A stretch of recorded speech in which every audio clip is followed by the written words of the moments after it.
Vamos a hablar sobre cómo evaluar la afectación psicológica y el daño psíquico.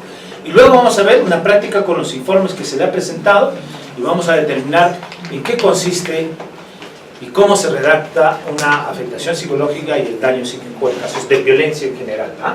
De violencia en general. Veamos. Ya vimos, en la mañana la violencia contra la mujer, especialmente la ejercida por su pareja, y la violencia sexual constituye un grave problema de salud pública, de seguridad ciudadana y una violación de los derechos humanos de las mujeres, ya que atenta contra su libertad y el respeto y a la dignidad del ser humano. Eso se refiere a la violencia contra la mujer. Veamos. Se ha hecho una serie de situaciones desde el año 2000 hasta la actualidad para enfrentar este tema de la violencia en nuestro país, y yo creo que hemos hecho visible, pero no la hemos disminuido. La hemos hecho visible más la violencia, pero no hemos disminuido la cantidad de violencia que sucede en nuestro país. Ok. ¿Qué cosa se busca con esta ley? La 3036-4. ¿Qué buscamos con esta ley? ¿Qué busca el Estado con esta ley? En la mañana ya lo vimos eso. ¿Qué busca el Estado con esto? ¿Qué busca contrarrestar? Uno es que el bien jurídico afectado por la violencia son dos cosas en el ámbito de la mujer. Uno, la salud física y psicológica de la víctima, y que está tipificada como delito contra la vida, el cuerpo y la salud en el artículo 121, 122, donde hay lesiones graves, lesiones leves, etcétera, en el Código Penal. Eso ya está establecido. Cuando la violencia afecta tu salud física y tu salud psicológica. Pero no basta ahí. La nueva ley dice que no basta con que perjudique tu salud física y psicológica, sino que también la violencia impide a que tengas un derecho a una vida libre de violencia. Ustedes, como mujeres, tienen el derecho a tener una vida libre de violencia. Es un derecho que les asigna ya la ley. Ya no es que no te deban maltratar, no es que no te deban violentar, sino que es tu derecho a que no lo hagas. ¿Okay? Tú tienes el derecho a vivir libre de violencia. Eso es muy interesante, esto ha cambiado en estos tiempos, en 2016, más o menos para acá, con esta nueva ley que permite eso. Y eso tipifica lo siguiente, ¿no? Cuando se vulnera este derecho a una vida libre de violencia, surgen delitos en esta nueva ley contra las mujeres o los integrantes del grupo familiar, tipificado en el artículo 123b, donde se habla sobre la afectación psicológica y el daño psíquico. ¿Ok? Cuando ya afecta tu derecho a una vida libre de violencia. Ya no solo que te atacan físicamente, ni solo psicológicamente, sino que a tu derecho de estar libre de violencia. Qué interesante es esto, ¿no? En el ámbito jurídico. Muy bien, ha habido leyes como la 3036-4, que es del año, mira, del 23 de noviembre de 2015. Ha habido normas que se han dado desde la ley 3036-4 que han ido afinando cada vez más y haciéndola cada vez más precisa para enfrentar los hechos de violencia. Desde el 2015 al 2016 se han hecho decretos contra la lucha, el feminicidio, la violencia familiar, tipificando de diferente manera estos delitos. Ahí había publicaciones del Pleno Jurisdiccional en cómo se debe entender este delito, aplicando normas, procedimientos para este proceso, y así hemos llegado hasta el año 2018, donde se plantea el decreto legislativo que incorpora el delito de acoso sexual. Recientemente, en el 2018, en septiembre, el acoso sexual, que va aunado a esta misma ley, ¿ya? A la 3036.4, que ya no puede nadie acosar así como así. Ya ni por el teléfono ni por el celular uno puede acosar a una mujer, ¿no? Eso es complejo, ¿no? O sea, hasta te pueden detener. Ya en Lima detienen a las personas porque estás en el micro y le rozas a una mujer y te denuncian, te llevan a la comisaría y te detienen 24 horas. Eso es complejo ahora, por eso es que ya de lejitos nada más.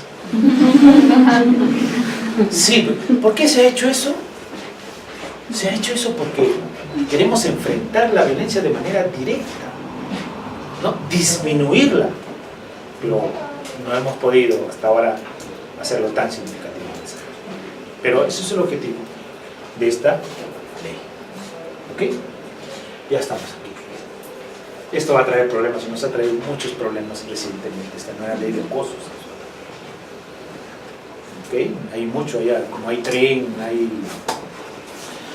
¿cómo se llama? El metropolitano, etc. La gente viaja pero pegada, de verdad pegada. Entonces ahí no falta siempre alguien que roza. Y no digo que no hay tipos que sí son, ¿no? Impulsivos, tendientes a tocar a las mujeres. Sí hay, ¿no? Y hay otros que no, ¿no? Y hay otras chicas que son más sensibles y otras no tan sensibles, ¿no? Hay de todo en ese camino. Y en ese camino cuando se cruza uno que es con unas, sí, y ahí sí hay problemas, hay chicos detenidos, etcétera, 24 horas, es un problema. Y básicamente ahí nos dan la responsabilidad a los psicólogos, porque no hay un problema físico ahí. Básicamente va y lo detienen a ti y te mandan que tú le hagas una evaluación psicológica a la víctima y al agresor. Y en tus manos está. Según eso, se sustenta el fiscal para denunciarlo, ¿no? Solamente para denunciarlo. Sí, pues es complejo esta ley, ¿eh? O sea, vamos a ver los resultados recientemente, seguro de acá un tiempo más, qué está pasando en esta ley de acoso, ¿no? Sí, pues, tenemos eso. Bien. Tipos de violencia que están tipificados en esta ley, en el artículo 8. Violencia física, psicológica, violencia sexual y violencia económica. En la ley, ya sabemos qué es cada uno de los tipos. Vamos a tratar lo que es la violencia psicológica en sí.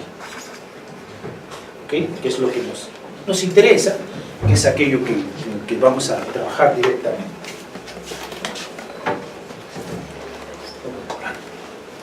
La violencia psicológica, como dijimos en la mañana, es la acción o conducta tendiente a controlar, aislar a la persona contra su voluntad, a humillarla, a avergonzarla, y que puede ocasionar daño psíquico, que puede, no en todas, pero sí puede en algunas. ¿Qué es el daño psíquico? Es la afectación o alteración de algunas de las funciones mentales, ¿eh? Recuerden, el daño psíquico no es un mal comportamiento. El daño psíquico va a lo cognitivo, que eso lo vamos a ver en breve. Bien, veamos. La incorporación del artículo 124b de las lesiones psicológicas. Artículo 124b, determinación de la lesión psicológica. El nivel de lesión psicológica es determinado mediante valoración realizada de conformidad con un instrumento técnico oficial especializado que orienta la labor pericial, que es la guía de evaluación del daño psíquico con la siguiente equivalencia. Ahora, el daño psíquico leve. Estamos en el daño psíquico, ¿ah? Un ratito.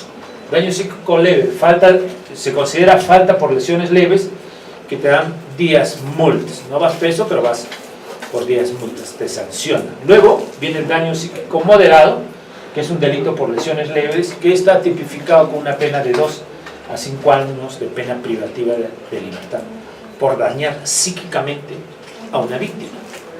Y el daño psíquico grave, muy grave, delito por lesiones graves, que va de 4 a 8 años de pena privativa de la libertad, solo por haber sufrido daño psíquico, desde el punto de vista psicológico, nada más.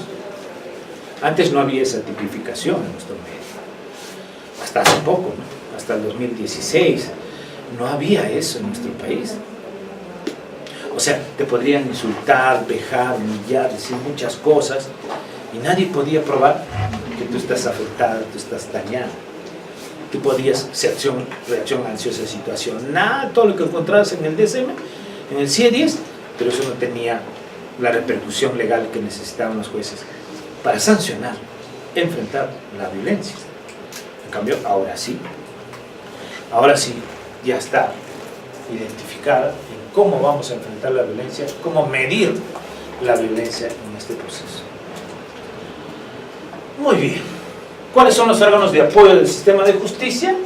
Uno es el Instituto de Medicina Legal y Ciencias Forenses del Ministerio, que es el ente rector sobre cómo hacer la evaluación, establece los parámetros para la evaluación y calificación del daño físico, no solo del daño psíquico, sino también del daño físico y psíquico generado por la violencia, porque está en los médicos registros, ¿no? Que está perpetrada contra las mujeres y los integrantes del grupo familiar. Ellos son los que van a dirigir y van a hacer los parámetros para establecer cómo se va a evaluar a las víctimas de violencia psicológica, no solo física, también lo hacen, que tienen sus propios protocolos, y también psicológico. ¿Okay? El certificado de informe sobre la valoración del daño psíquico tienen valor probatorio para acreditar la comisión del delito falta de lesiones de daño psíquico conforme a lo establecido en la ley 3036-4. Tiene valor probatorio las evaluaciones que hacemos nosotros los psicólogos. Es verdad que el daño físico está muy relacionado con el daño psicológico, porque hay tres factores que debemos tener en cuenta que perjudican la estabilidad de un individuo. Uno es que perjudica a nivel laboral, a nivel social, ¿ok? A nivel individual. Una persona que pierde un sentido, ¿puede ser la misma? No, por ejemplo, el tipo la lee tanto que le mete un golpe en el ojo que le vuela la retina y le destroza parte de su, y la señora ya no ve. ¿Será la misma? No. Ya no vuelve a ser la misma. Y ahí sí tiene una correlación directa entre lo físico y lo psíquico. Tiene una relación directa entre lo físico y lo psíquico, y eso tenemos que tener en consideración al momento de evaluar. Salvo que no se vea nada físico, y eso sí es complejo, ¿verdad? El daño psíquico. Muy bien. Ustedes saben, y pueden encontrarlo en la red, en internet, la guía de evaluación psicológica forense en casos de violencia contra la mujer, que te dice cómo se debe evaluar a la víctima. Acá está todo el procedimiento. ¿Ok? Lo pueden bajar en internet. Y también hay una guía de valoración del daño psíquico, que también está en internet. ¿Ustedes pueden hacer valoración del daño psíquico? Sí, pero tienen que estar certificados y tienen que tener las competencias para hacerlo, ¿no? No, basándonos en esto, obviamente, basándose en este protocolo. ¿Cuál será el procedimiento antes de valorar afectación o daño psíquico? Son las fichas. Cuando hay una denuncia, y lo vimos en la mañana, cuando hay una denuncia, el juez fiscal tiene 72 horas para brindarle las medidas de protección a una víctima. ¿Ok? Pero para eso utiliza, antes de entrar a la afectación y antes de entrar al daño psíquico, utiliza fichas de valoración. Una de ellas es la ficha de valoración de riesgo, que lo toma el policía, que lo toma el fiscal, o el juez lo puede tomar cuando la víctima hace una denuncia. ¿Ok? ¿Qué es esta ficha de valoración? Es un instrumento que aplican quienes operan las instituciones de la Administración de Justicia y tiene como finalidad detectar y medir los riesgos a lo que está expuesto una víctima respecto de la persona denunciada. ¿Qué riesgo tiene esta víctima con respecto al tipo que le está agrediendo? Ella dice, me pega, me trata, y yo quiero saber qué riesgos hay en relación al agresor. ¿Para qué? Para brindarle las medidas de protección, porque no voy a esperar que la mate, ¿verdad? A todas las víctimas le aplico esta ficha, pero no todas las víctimas obtienen el puntaje suficiente, sino que hay víctimas que pueden esperar y hay otras víctimas que podemos intervenir rápidamente, sacarla de su casa, llevarla a otro lugar, etcétera, etcétera, protegerla, ¿no? Que hay víctimas que vienen, por ejemplo, de violencia y tú le tomas la ficha y dicen, no, porque me peleo con mi hermano de arriba, me tira el agua, me tira el esto, grita, etcétera, etcétera. Temas simples domésticos que suceden en la casa que no repercuten mucho, ¿no? Que también vienen, ¿no? Por supuesto que no repercuten mucho en violencia, pero que no significa que no son tan importantes, bueno, para nosotros, ¿no? Pero para ellas será muy importante.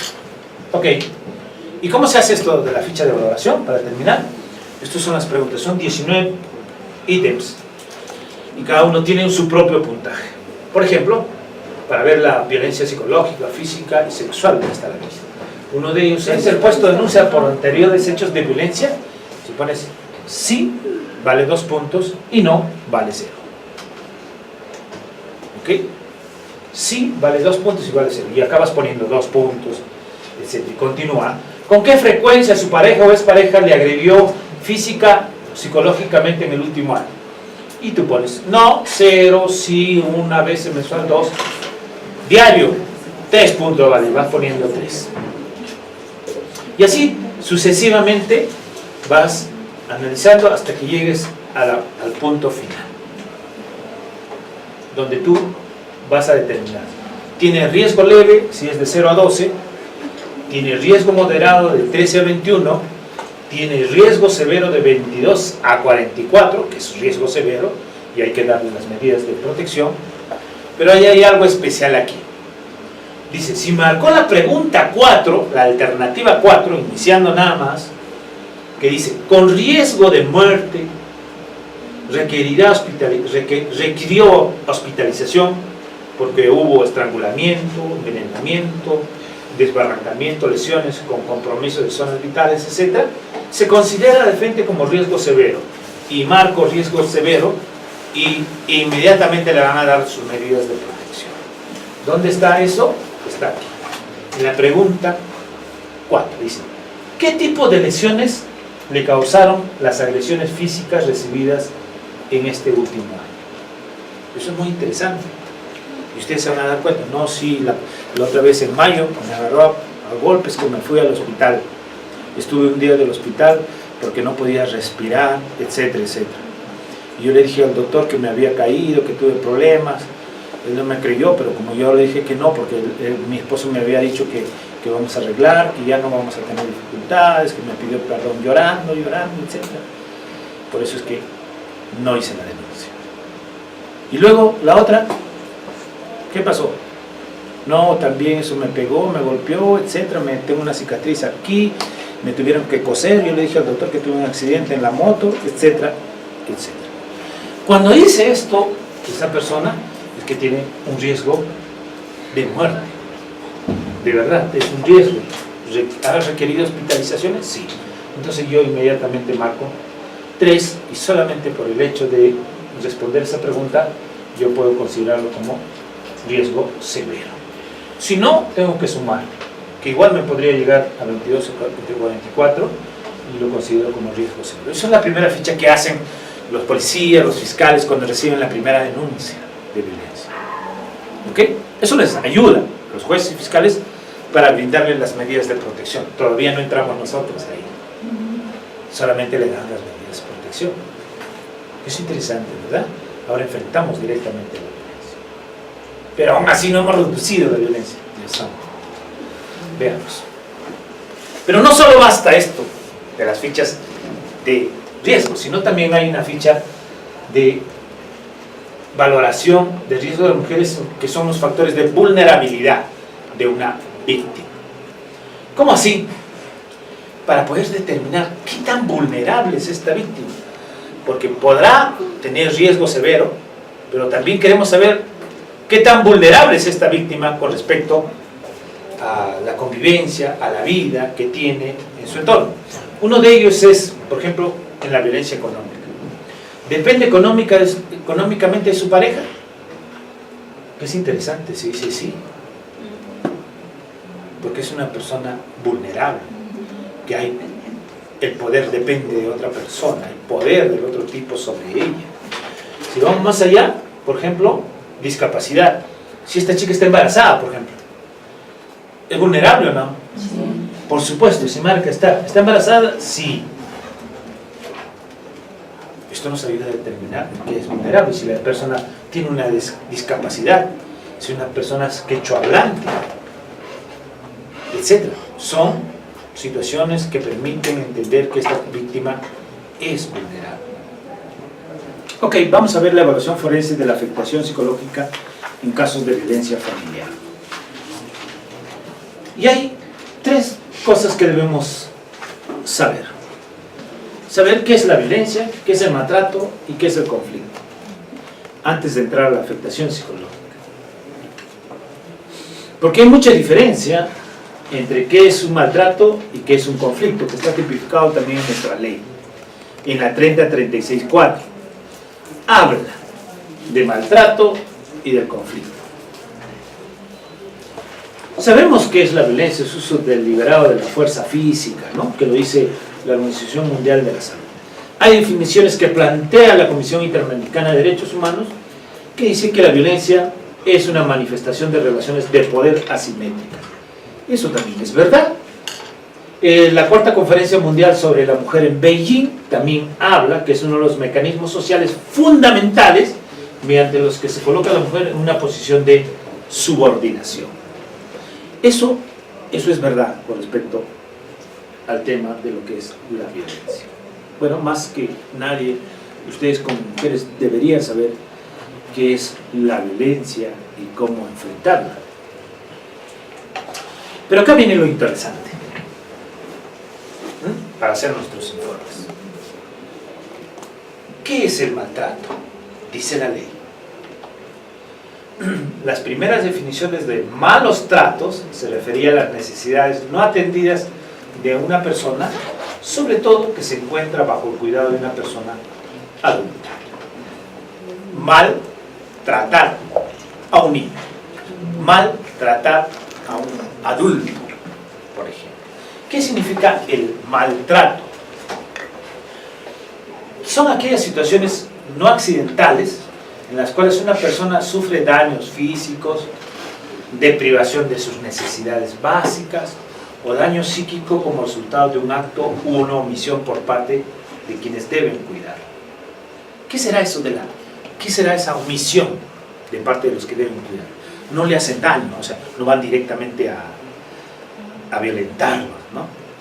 A violarlos sexualmente, a golpearles, a pegarles, no, sino que omite, descuida, abandona, si está enfermo no lo cura, etcétera, por ejemplo, ese tipo de situación. La mayoría de las víctimas de maltrato depende de las personas que causan algún daño. Ustedes van a ver viejitas que vienen a pasar evaluación y dicen, lo que pasa es que mi hija no me da de comer, mi hija no me compra mis cosas, no me da, vive en mi casa y no quiere darme esto, que el otro, etcétera, etcétera. Pero tú le preguntas, ¿te ha agredido alguna vez? ¿Te ha insultado? No me habla. ¿Ok? Si me habla, me da mi comida y me deja ahí y se va. Debe ser por muchas cosas, si evaluamos, debería ser por sus características de la persona, etcétera, etcétera, ¿no? ¿Pero qué será? ¿Eso es violencia directa? No, eso es maltrato. ¿Ok? Que también tiene que responder la persona, no es que no está tipificado, sí está tipificado el maltrato, pero tiene otra connotación diferente, son faltas directas, ¿no? Que vas al juez de paz, una cosa así.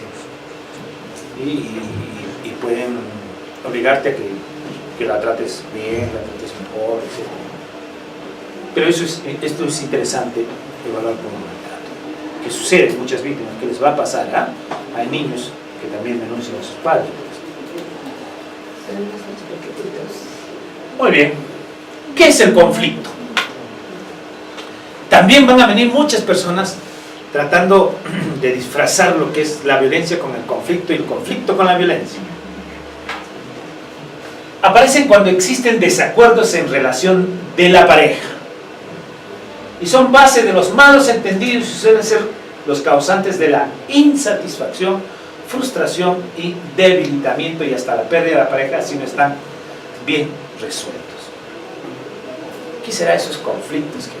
Por ejemplo, los conflictos en criar a los hijos. Uno dice A y el otro dice B. y comienzan a pelear, y comienzan a discutir, y que salen renegando, se tiran a la puerta, etc.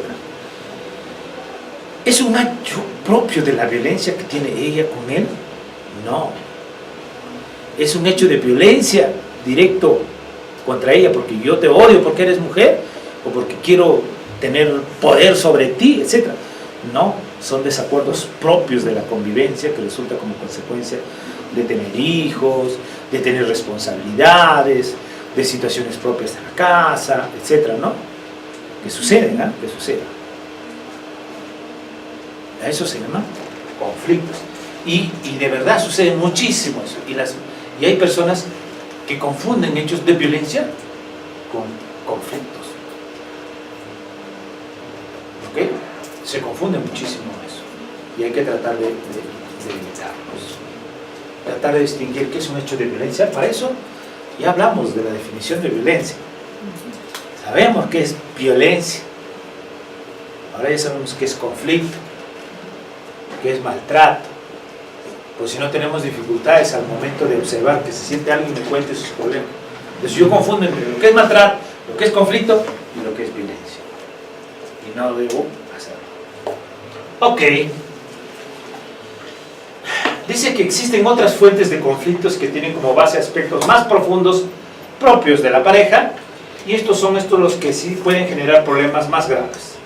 Estos derivan del desacuerdo en la manera de percibir la intimidad, el grado de compromiso, la pasión, por ejemplo, etc. ¿El conflicto puede llevar a violencia? Puede llevar a violencia. ¿Ok? Sí. Hay problemas en la intimidad, por ejemplo. A mí me gusta A y al otro le gusta B. Y tenemos discusiones sobre eso. ¿Ok? No es que tengo cólera, no. Son divergencias.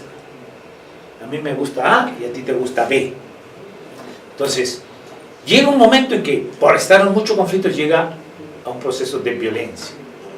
¿Puede llevar un conflicto a la violencia? Puede llevar un conflicto a la violencia. ¿Un maltrato puede llevar a la violencia? Puede llevar a la violencia también. ¿Ok? Sobre todo cuando es más persistente y continuo estos conflictos que hay en las personas. Muy bien, vamos a entrar a lo que es la afectación psicológica y el daño psíquico. Ok. ¿Qué es la afectación psicológica? ¿Y qué es el daño psíquico?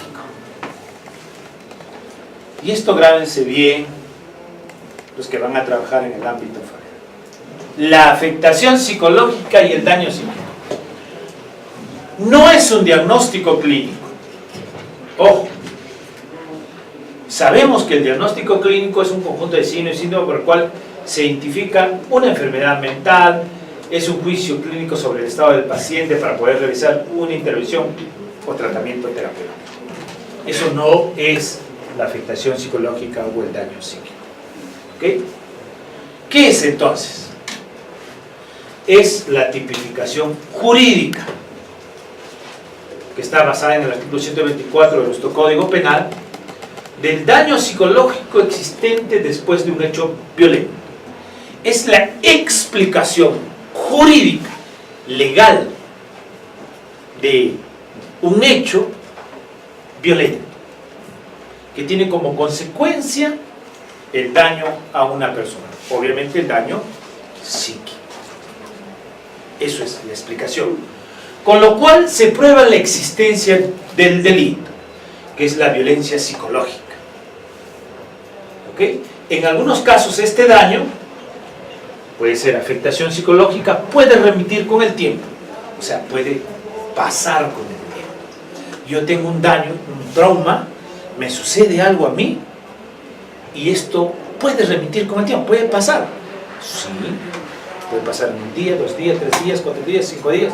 No hay chicas que se les pasa, en ese momento tú las ves, las estás evaluando, las ves agitada, llorosa, con cólera, rabia, frustración, etc.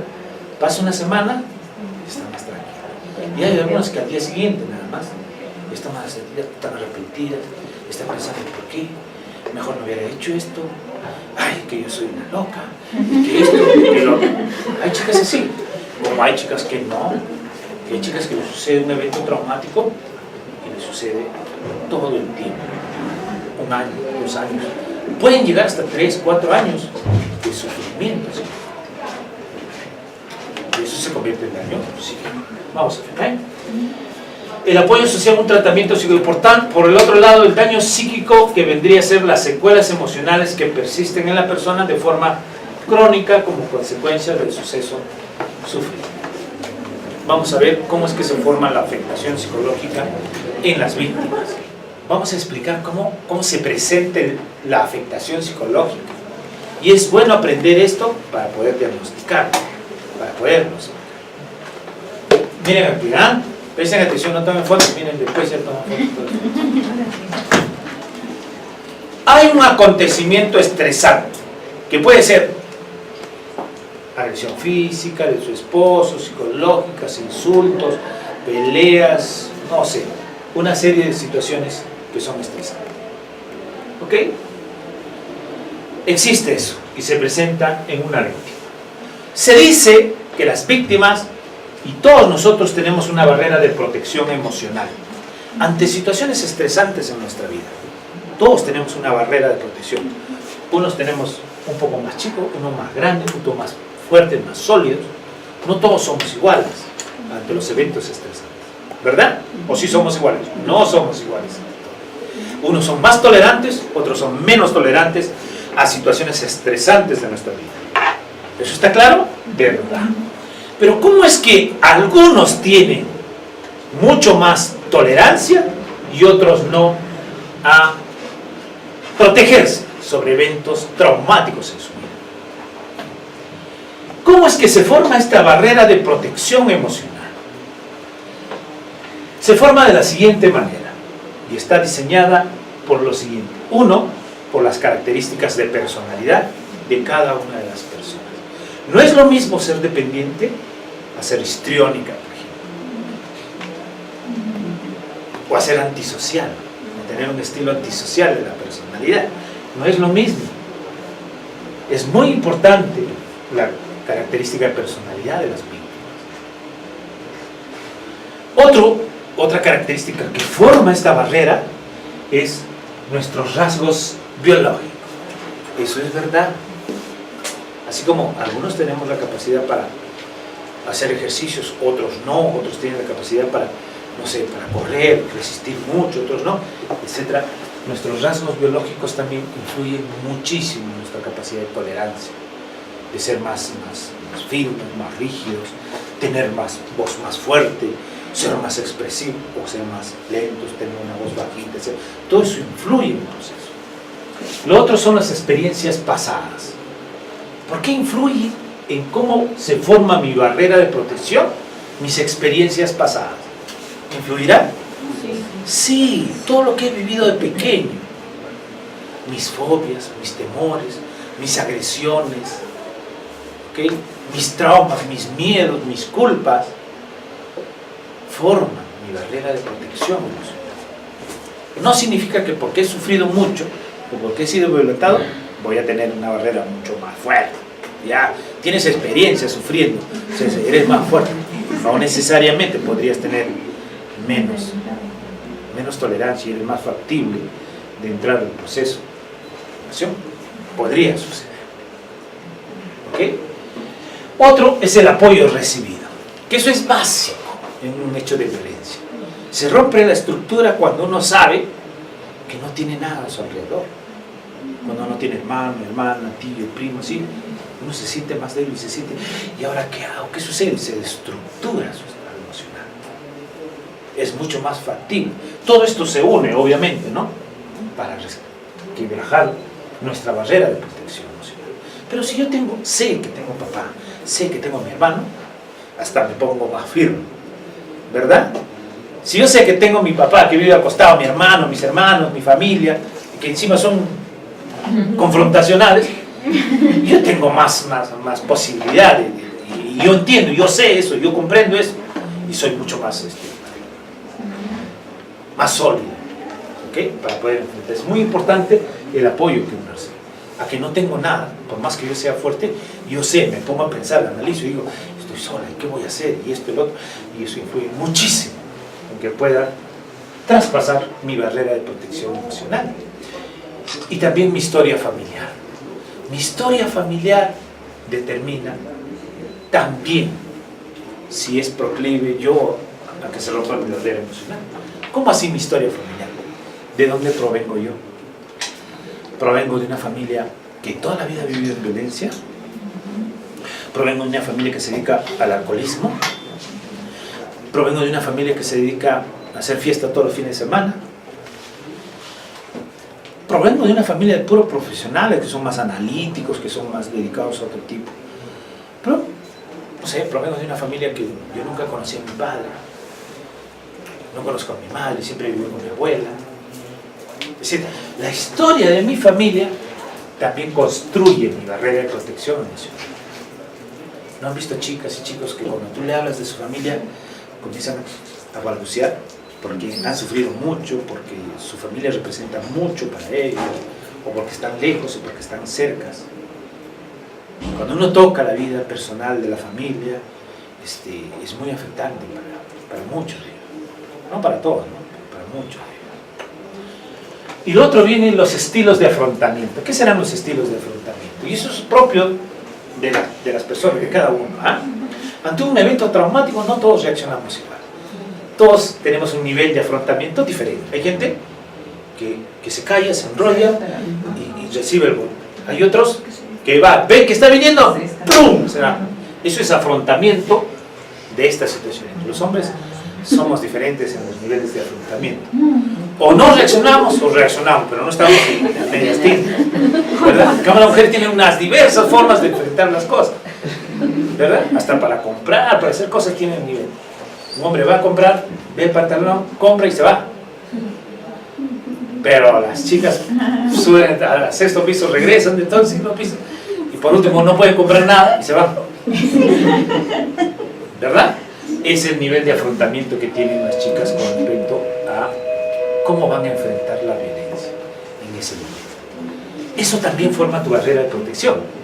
Porque si tú eres esa de las fosforitas, no, tú te vas a... Yo también debo decir, tienes un nivel de progreso, no va a cruzar tu barrera, no te va a afectar tanto. Porque eres sólido, eres fuerte, tienes un nivel de enfrentar las cosas. Aunque te creas débil, aunque sabes que eres débil, pero tienes una capacidad de enfrentarse, ese nivel de afrontar los problemas de una manera diferente. Esas cosas son las que forman tu barrera de protección emocional. Pero aún así, con estas carencias, con estas dificultades, hay ciertas situaciones traumáticas y estresantes en nuestra vida que rompen nuestra barrera emocional, porque no somos capaces de sostener tanto estrés, que para algunos puede ser no tan significativos, para otros sí. ¿Ok? Y rompe tu barrera de protección emocional cuando la persona percibe como grave amenaza y daño a su vida. Lo cual le va a generar una perturbación emocional y una discapacidad que podría ser temporal. ¿Okay? Rompe, pasa y crea un yo indefenso. Te quedas sin saber qué hacer. Estás afectado. Estás como que no eres tú. Como que requieres ayuda. Que requieres protección. Que requieres seguridad dentro porque tú ya no puedes. Tu yo está indefenso. Hay un fracaso de sus funciones de control y de autonomía tuya. O sea, ya no piensas con claridad, estás solloza, con ansiedad, con angustia en esos momentos. ¿Ok? Y este yo indefenso, estos síntomas y estas características se presentan en tres formas: cognitivo, conductual y emocional, que eso es lo que dice la ley. Se presenta en tres tipos. En tres formas, perdón. Uno, cuando hay bloqueo de sus funciones y rendimiento de sus conductas. ¿Ok? Cuando hay dificultades en la percepción, en la orientación, en la memoria. ¿No han visto a chicas violentadas, agredidas? Que tú preguntas, ¿te sientes con ella? En ese momento, ¿no? Después de 1 hora, 2 horas, 3 horas, o de repente, están medias violentadas con su percepción. ¿Y dónde está? ¿Y dónde dejaste tu reloj? No sé, ¿dónde está? Otro chico, ni me acuerdo de eso. Es la percepción. Y te preguntan, ¿y a qué hora estamos? Ah? ¿Qué hora es? Ah? Tan rápido ha pasado el tiempo y es las 8 de la noche. Porque tiene estos problemas a nivel cognitivo. ¿Ok? Porque hay una dificultad en su orientación, en su memoria, en su lenguaje, que antes hablaba más, ahora hablaba despacito, ya más pausado, etc. Hay ciertas características que se modifican en una víctima. ¿Ok? Luego, hay también retraimiento personal. ¿Qué implica esto? Una compulsión a la repetición, fijación en el pasado. Hay angustia, hay conductas de evitación sobre los hechos que le ha pasado, o sea, siempre está preocupada por qué va a suceder, qué va a pasar. Luego viene la intensa excitación, que es otro aspecto, donde está el estado de alerta, está la hipersensibilidad. ¿Qué es hipersensibilidad? Estar hipersensible, ¿no? Está en su casa o está en la prisión. Se tira la puerta, o se cierra la puerta, o se abre con búsqueda de la puerta, y la señora se sobresalta, está hipersensible, está mirando a todo lado, está preguntándose dónde está, si cerraron la puerta o no cerraron la puerta, está hipersensible a los sonidos, a los olores, a las voces, a la presencia de alguien, así se muestra de esa forma. Hay que tener en consideración cómo se estructura esta barrera de protección. Y esto es lo que tenemos que explicar en juicio nosotros. Lo que tenemos que explicar en juicio es cómo es que esta persona está afectada, cognitiva, emocional o conductualmente. Eso es muy interesante para explicar sobre estas víctimas. Ahora, vamos a entrar a esta parte. La afectación psicológica es algo pasajero, es algo temporal. Recuerden esto. La afectación psicológica es algo pasajero, es algo temporal, pero tiene tres tipos de manifestación: cognitivo, conductual y emocional. Y tenemos que describir cuál es esa afectación que se manifiesta desde lo cognitivo, cuál es esa afectación que se maneja, que tú puedes explicar conductualmente, y cuál es esa afectación que tú puedes explicar emocionalmente. ¿Ok? Que eso es interesante. Veamos lo que es el daño psíquico. Lo mismo, vamos a ver en el daño psíquico qué es lo que sucede, que es lo mismo que sucede en la afectación emocional. Hay un acontecimiento traumático. Observen, hay un acontecimiento traumático. Sucede lo que ya vimos, una transgresión de la barrera de protección de nuestras emociones, ¿ok? Y se crea una situación de indefensión en la víctima, ¿ok? Porque esta víctima percibe como grave amenaza y daño a su vida este hecho traumático, este evento traumático. ¿Y qué cosa genera este yo indefenso? Después de 6 meses, genera, en primer lugar, una reacción al estrés aguda, un trastorno de adaptación, porque la persona no se puede adaptar nuevamente a como estaba viviendo anteriormente, no se puede adaptar a esa misma situación, o a otras situaciones no se adapta, y por último, puede llegar a tener un trastorno post-trauma, que se ve en cuadros clínicos post-traumáticos, que son severos y graves, que lo vamos a ver ahora en estos momentos, ¿sí? Cuando hay una reacción al estrés aguda, que esto es en la parte clínica, un trastorno de adaptación, hay un desequilibrio transitorio frente a factores de estrés psicosocial que pueden desaparecer con tratamiento, que pueden desaparecer con ayuda del entorno familiar, etc. Lo que sí va a perdurar es el trastorno post-trauma, que le va a durar mucho tiempo y va a requerir de tratamiento psicológico especializado. Veamos, para que entiendan mejor. En el caso de la violencia familiar, la afectación psicológica es un hecho traumático en la víctima, pero que es algo pasajero. En el daño psíquico son secuelas emocionales y que duran más de 6 meses. Y en el daño psíquico se puede determinar ahora en nuestro país que este tema sea leve, moderado o grave. ¿Podemos medir el daño psíquico como leve, moderado o grave? Sí, ahora sí. La afectación psicológica solo nos limita a determinar si esta víctima tiene afectación psicológica o no tiene afectación psicológica.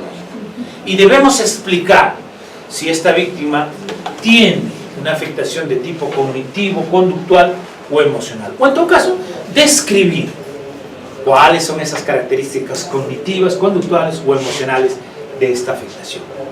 Pero de igual manera, esto va a ser temporal. Es algo pasajero que solo dura hasta, como máximo hasta 6 meses. Si dura más de 6 meses, es daño psíquico. Muy bien. Bueno, esto lo que está en amarillo solo dura hasta 6 meses. Menos de 6 meses se considera afectación psicológica. Pero si pasa de los 6 meses de tener los mismos signos, los mismos síntomas, se convierte en daño psíquico. ¿Ya? O daño psicológico. Se convierte en daño psicológico o daño psíquico. Si persisten los signos y los síntomas de esta afectación psicológica. Si persiste más de 6 meses. ¿Ah? Eso es interesante. Es que en el ámbito de la afectación psicológica se dan las medidas de protección. Se dan medidas para evaluar a la víctima y determinar qué está pasando con él y tomar situaciones que son presentes, que están presentes. Acá está en el ámbito penal. Aquí es para que el tipo, la persona se vaya preso, porque vamos a tener, a partir de moderado y grave, es pena privativa de libertad. El daño psíquico es para que las personas puedan ir detenidas a una prisión, a una cárcel. Porque es complicado, por eso es complicado esto. En la afectación psicológica, sí. Una consulta respecto a la afectación psicológica. Por ejemplo, he tenido experiencia de que algunos jueces nos indican y nos dicen especifiquen afectación psicológica a nivel cognitivo o conductual. La pregunta es, ¿se puede separar? Sí, claro, por supuesto que sí. Tú tienes que describir la afectación psicológica. Y cuando hablamos de cognitivo, estamos hablando de los procesos cognitivos. ¿Qué estamos hablando? De percepción, atención, memoria.